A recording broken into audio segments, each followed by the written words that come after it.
right, so it's come to this. It's come to this. I was handed a notice that this program has been placed on the prohibited list by 6 major world religions, 11 political parties, and 2 fast food franchisors. Either that or we were the cause of them establishing a whole new list based on our humble efforts. And oh yeah, to take up the slack, since there's currently some difficulty, I understand, with the continuation of Pee-wee's Playhouse, the word for the day is spleen.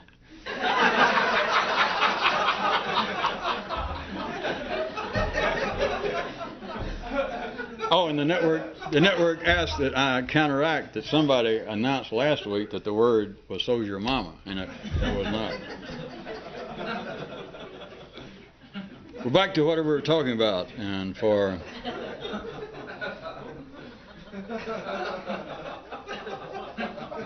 since no one on the program seems inclined to try and help out our viewers and those who may just tune in or just been born or just died or just left town or just got back to town, welcome back. Yeah, right.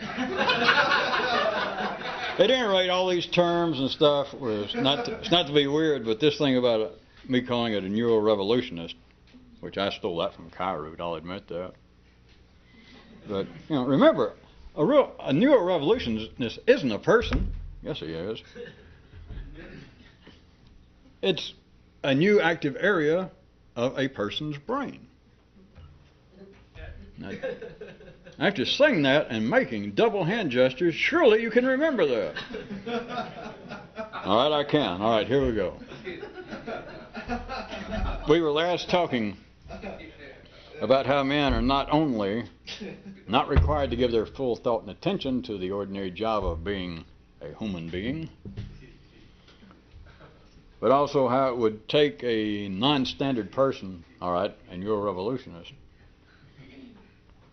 to even want to think about all of the many unused potential, all the possibilities of man's intellectual secondary world, and how he might thusly, acting individually and in some non-routine manner, be able in some way, I'll admit this, some way, to perhaps pursue private interest amidst the ordinary collective life, which I might point out is what all this is about, as opposed to, as you might know, those of you that, well, everybody's read such as this, whether you had any interest in the past, but all of the great withdrawals and retreats from life, monasteries and Zen retreats, and ideas that there are people trying to figure out the world or find out why their nose hairs grow so fast once they're clipped, but of living up in the mountains. Notice, it's never up in the Alleghenies. It's always in Tibet. It's never with the Poconos. It's never in New York or Pennsylvania, somewhere that decent civilized people might go to figure out these great mystical problems. No, it's always in God Almighty Tibet, Nepal. Probably by now they're in Yugoslavia.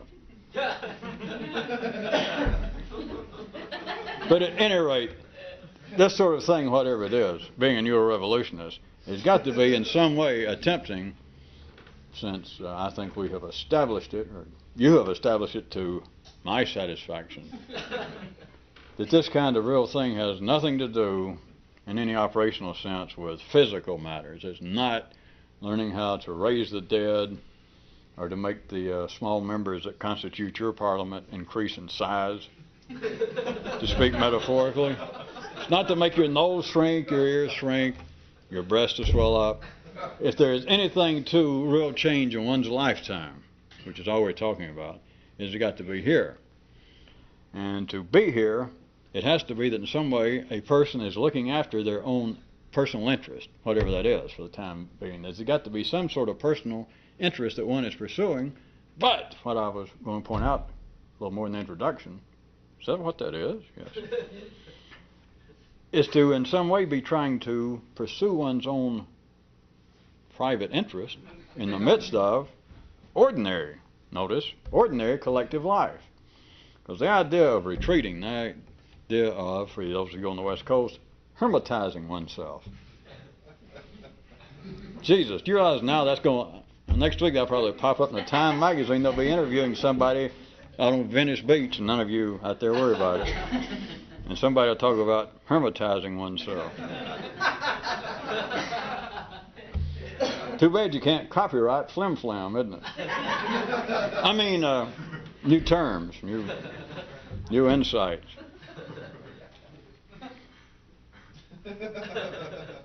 For this to actually take place, that's not the point of all this, but since I already brought it up, yes, you did. It would be in some way pursuing your own private interest in the midst of ordinary collective life, because if you do go out and retire from life and try to, which is a hobby, but if you go out and thinking that that in some way is going to expedite the matter, that you go out there and sit down and think, what in the hell does expedite mean? Look it up.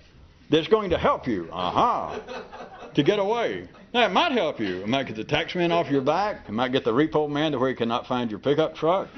But insofar as I'm going to retreat from all of the, and here it goes, you can fill it in, all of the dastardly, unprofitable, untoward pressures of ordinary life, I'm trying to pursue great spiritual aims. I've got to get away from this rat race. That's a hobby.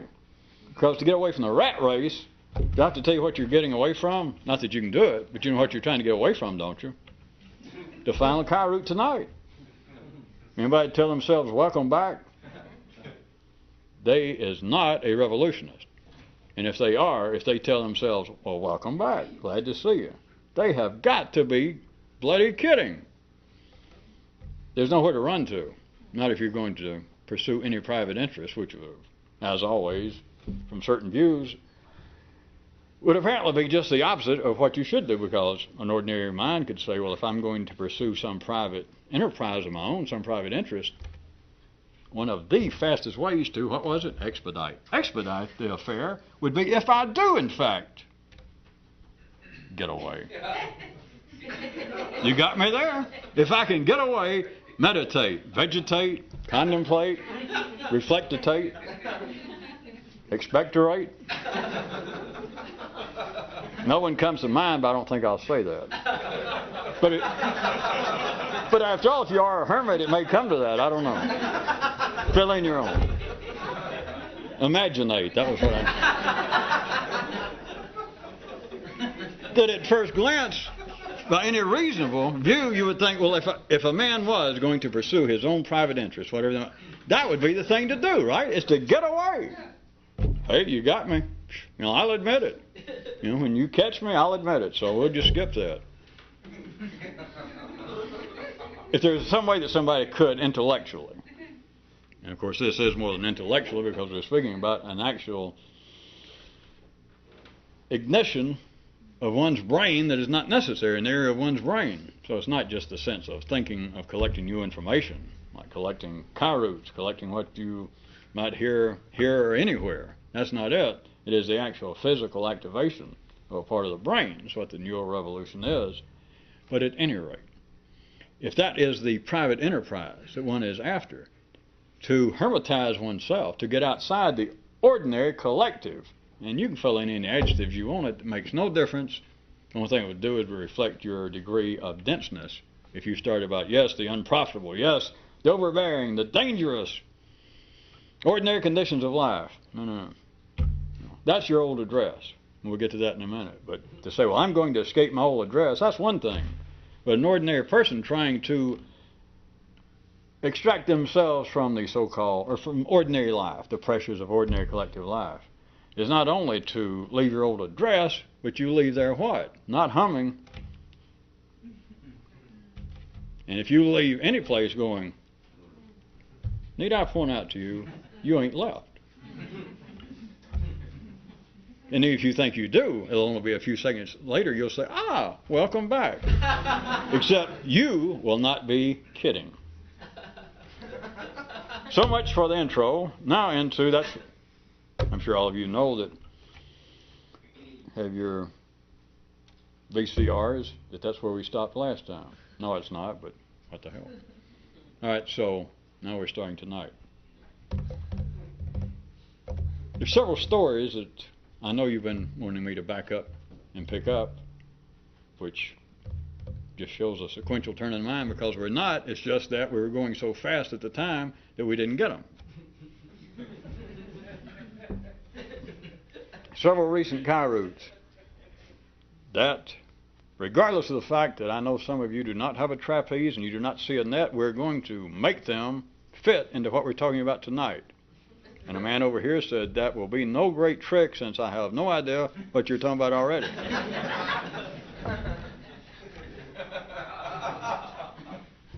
Remember the difference. You got your choice. Remember the hand hanging is, remember 2 flights up, loans. 1 flight down, you remember. So, sir, don't make me mad. Circumcisions by mail. No, it's not that. It's, the one down is always circumcisions while you wait, is what it really says. Now I think about it, I don't know which is the most frightening to contemplate.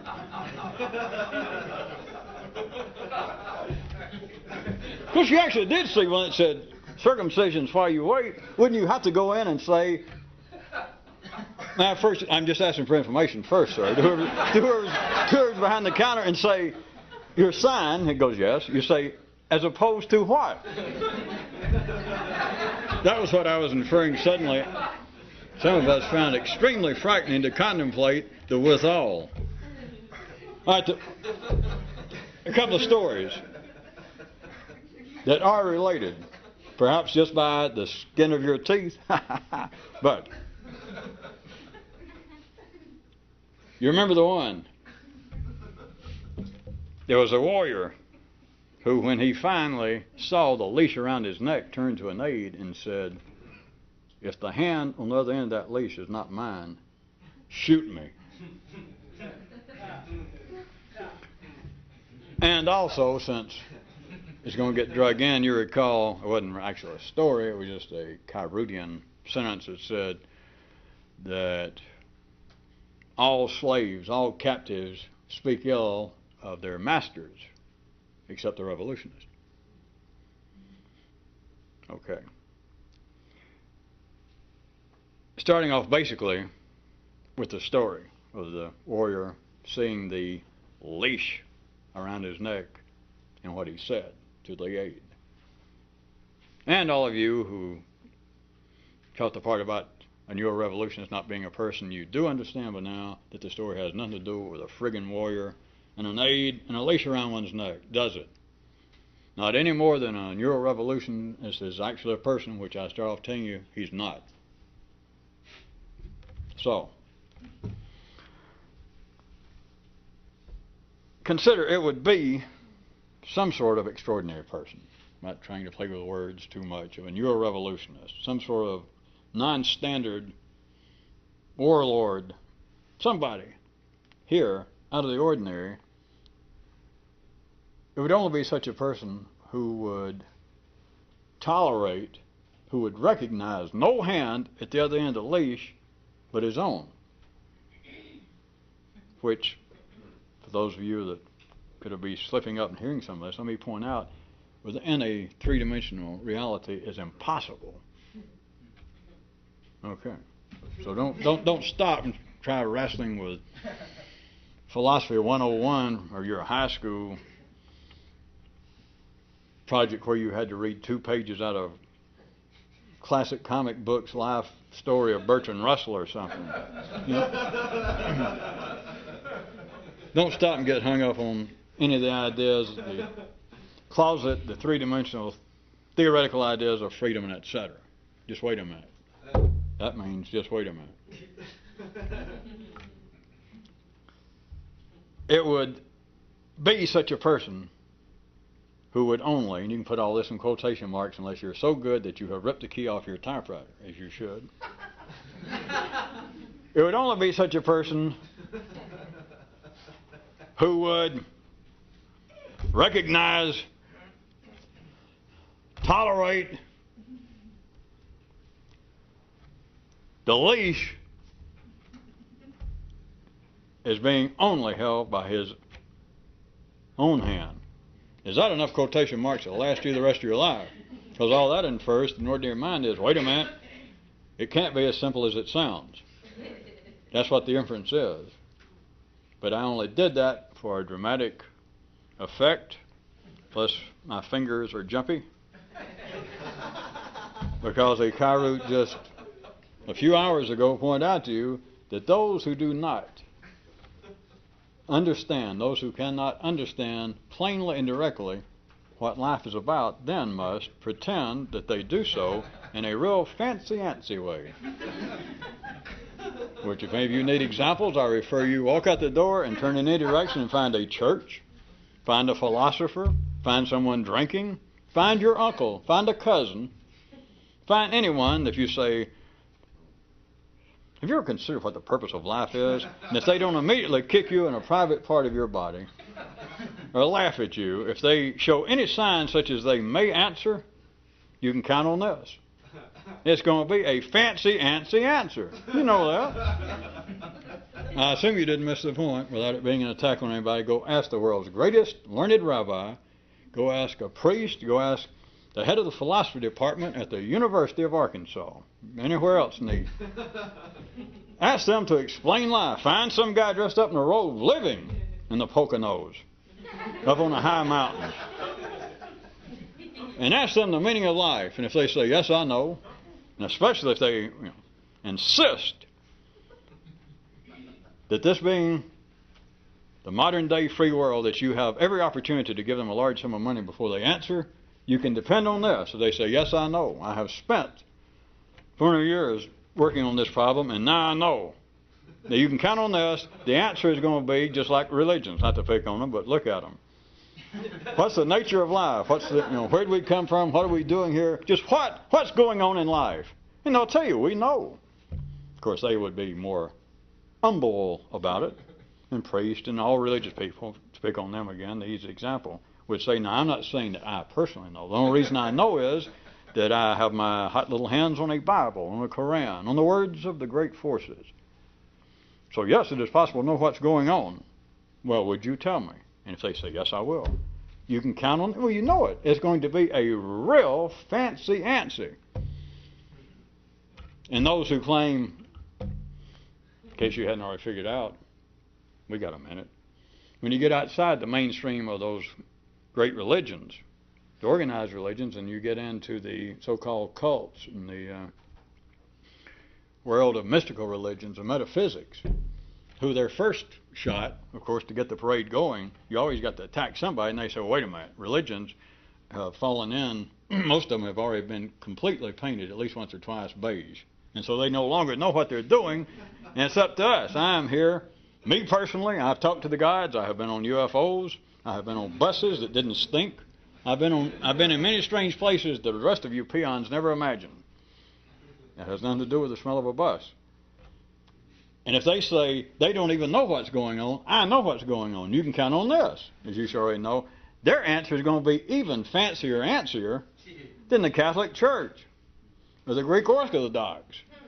I mean, their answer, you've got to end up with a book, one of these 10,000 or 1,000-page books that's got all these concentric circles and measuring, they've got diagrams of the pyramid showing how if you subtract 4,612 inches and your hat size, it will miraculously turn out to be twice the distance from Brooklyn to Queens. There! And then you're supposed to go, ah! And now leave us forget out here, and we're back to in here, if you do not know. I said if a person does not know, and you're a person in there, if a person does not know plainly and directly what's going on, that is what life's about, then they will. They got no choice. They will pretend to know in a real fancy-antsy way. That's what you're stuck with. So, that was the small caveat about immediately jumping on the fact of whether a person has any freedom or not. You see the connection. If you don't, Two flights down for you and your friend. Now, you can figure out who your friend is. At any rate, getting quickly behind. This warrior, it would only be somebody doing something out of the ordinary who would in any way, put on your own quotation marks, tolerate, recognize, abide any hand but his own, apparently at the other end of the leash. So this kind of non-standard thinking, or for those of you who must anthropomorphize it, this kind of non-regulation, non-GI issue of a thinker, this kind of neuro-revolutionist,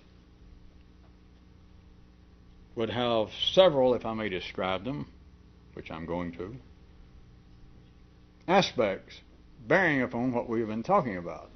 There would only be this, whatever neuro-revolutionist is, whatever that part of the brain that one might be able to get activated that is not necessary, that is not required for you to participate and do your job in life, in which you will not get paid for if you're ordinary. There's no way that life is going to pay you for it. But at any rate, this kind of neuro-revolutionist, if it was a person, this kind of neuro-revolutionist, if it is a new part of your brain,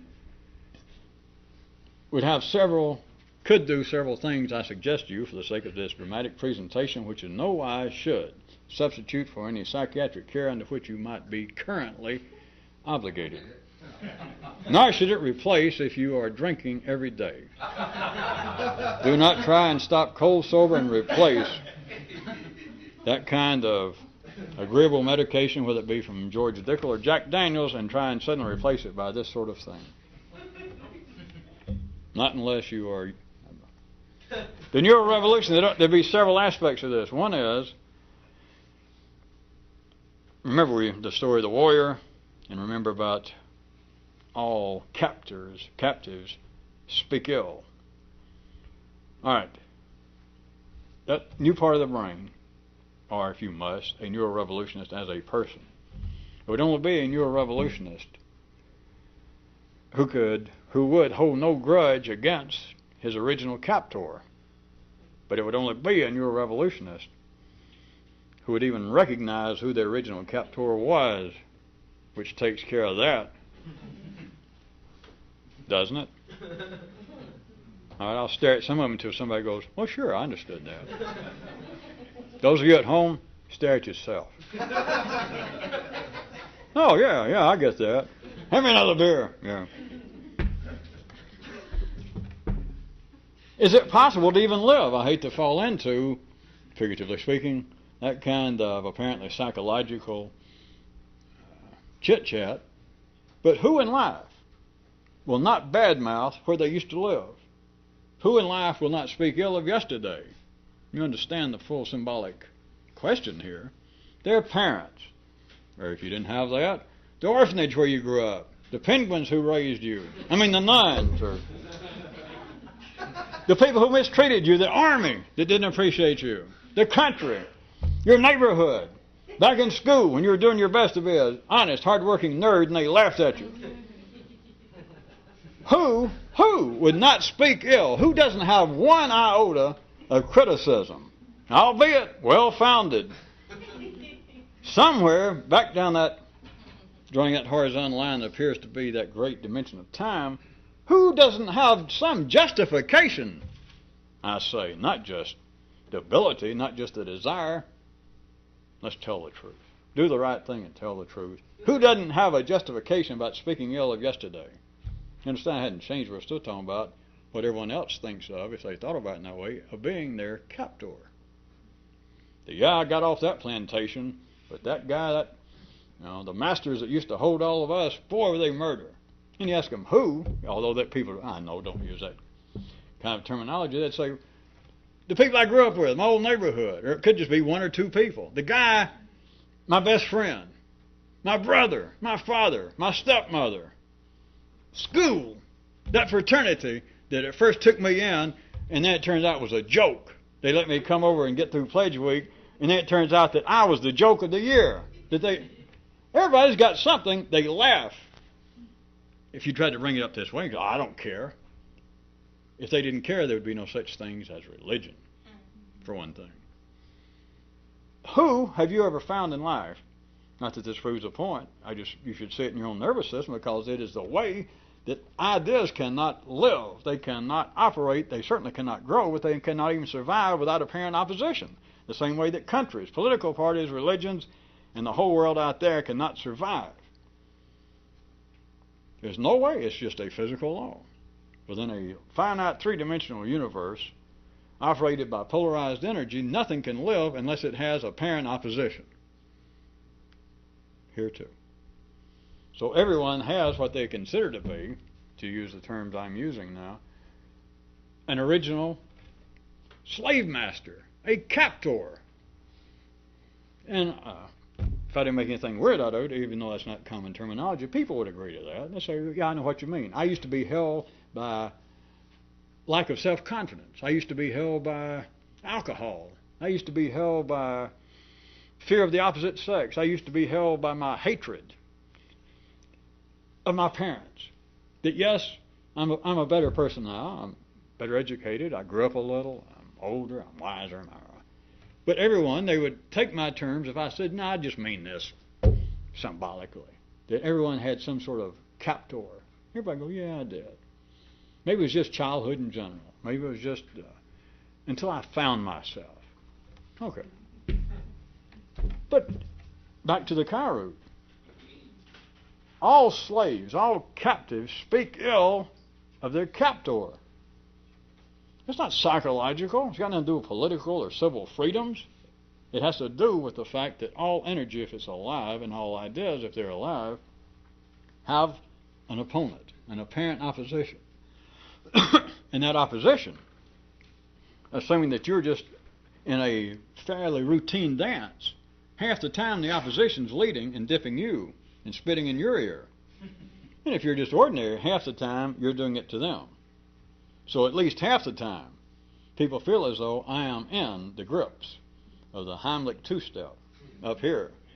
I didn't know I was choking, but suddenly it's like somebody, has got the grip on my brain. And you're having to dance backwards. That is being, as they would, I submit, agree to my metaphorical use of the term captor. They've got no choice. I don't know that I have to go any further with this. The thinking of the ordinary mind is that, I have been captive. And to most degrees, I was stretching it for dramatic purposes, but people believe that, well, yes, I escaped some of that. The ordinary mind never believes that it has absolutely escaped anything, which is the physical basis of such ideas as people still, you hear somebody cursing their mother and the way they were treated. And you say, well, you talked to her about it. Well, she died 20 years ago. And they're still doing it. There's nothing wrong with that.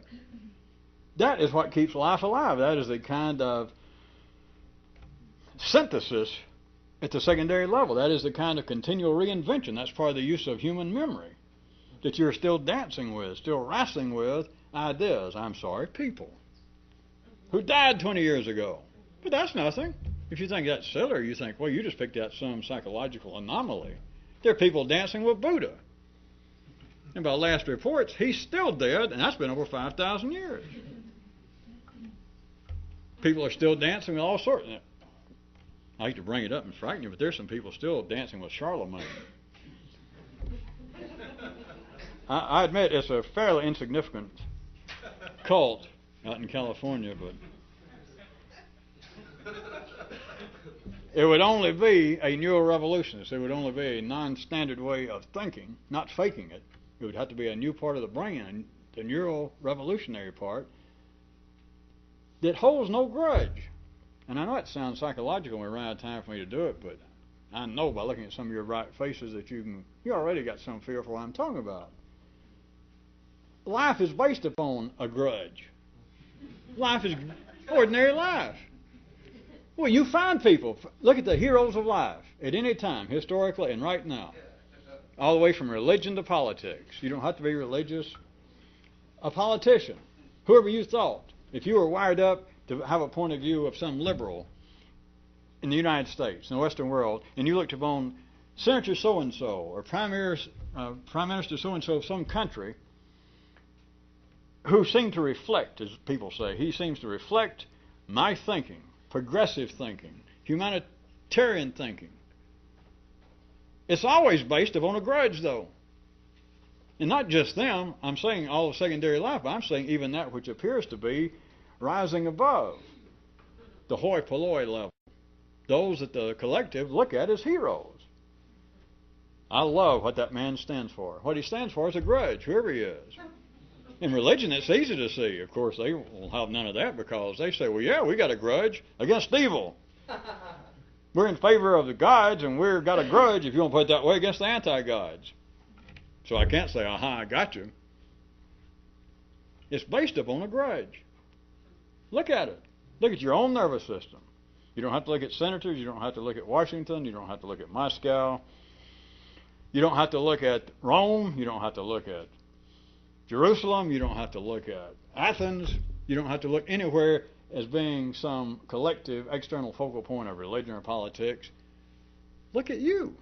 Look at individual human nervous systems. Everybody has a grudge against life. Not enough to necessarily put them in a funny farm, to have them under psychiatric care, but ordinary, reasonable people is why I brought up the idea of a hero, that people take that as normally being a larger reflection, something better, something to which we aspire. But how do you notice a hero? The son of a bitch, you got a grudge. Yeah, but his grudge coincides with mine, which is the right grudge. I know. Does any nervous system that thinks, forget alligators, they tried socks once. Kyroots pointed that out. So I'm not dragging them into this. Just think, have you ever run across a nervous system, your own included, that did not have a grudge? And forget all of how justified it is, I know. It would only be a new part of the brain that holds no grudge against the original captor. And the original captor, as I pointed out, which kind of screws up the opening statement from an ordinary person, that only a neurorevolutionist holds no grudge against his original captor, semicolon parentheses, and of course it's only a neurorevolutionist that even knows who the original captor was. Close parentheses, period. That ruins the whole thing, even if you follow it. Because ordinary people do not. Now, they'd say they do. Yes, I do, and I've already been through it. You can, if you don't have a good one, if you can't think, well, it was a conflicting religion. It was the people who lived just over the hill. It was my father. It was my mother. If it wasn't that, it's just the thing that, well, life has not been fair to me yet. I mean, hell, I'm 22, and I'm not rich or famous yet. What the hell is going on here? No one knows who the captor is. They can say they do. Injustice, unfairness, my mother, the orphanage, the nuns, religion, the inequitable economic structures. They can say anything they want to. The point is they've got a grudge against somebody. No matter how justified it is, and by the collective wisdom of wherever you are, there is always some fairly, collectively recognized opposition.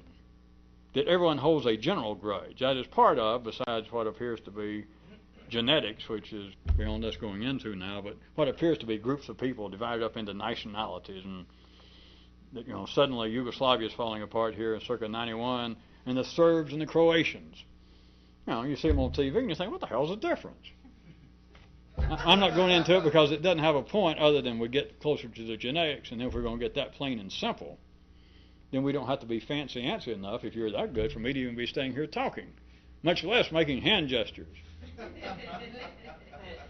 At any rate, back to forget the genetics unless you know what I'm talking about. And if you know that, as I said, why are we being fancy-antsy? Why don't we take off our clothes and dance, or else make fun of one another? Something interesting that you two could do at home. I didn't mean to conflict with Kyroots. Already pointed out that for the holidays there is a simple treat that all families can enjoy that he was offering, was feigning additional stupidity. For those of you of a more modest inclination, so that you don't have to take off your clothes to do that at home, do you? No, but, would that help if I curled up? Is that a Kyroot somewhere, that a man who was so sharp that to help disguise his ignorance, he wore a hat? I don't know.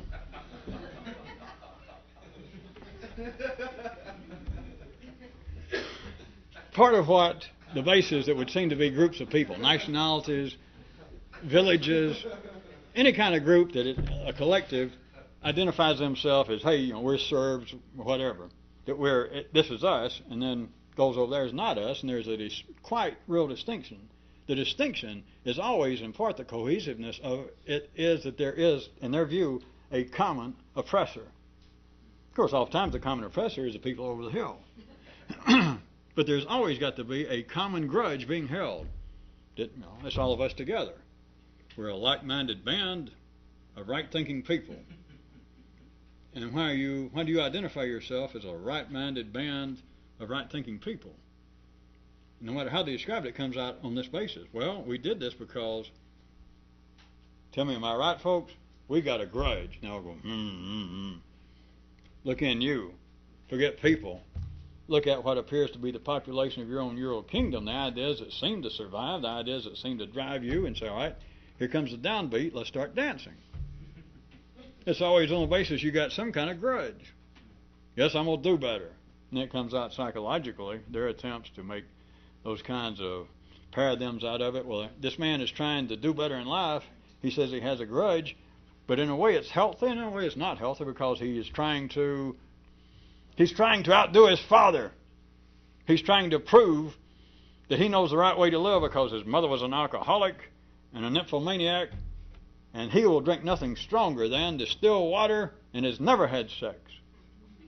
That at least this kind of thing of having a grudge somewhere helps to spur one on. That's true. If they want, that's their description. It's just as true. But if you're going to do anything, it's just as meaningless. It is as crude and childish as this is. Bye!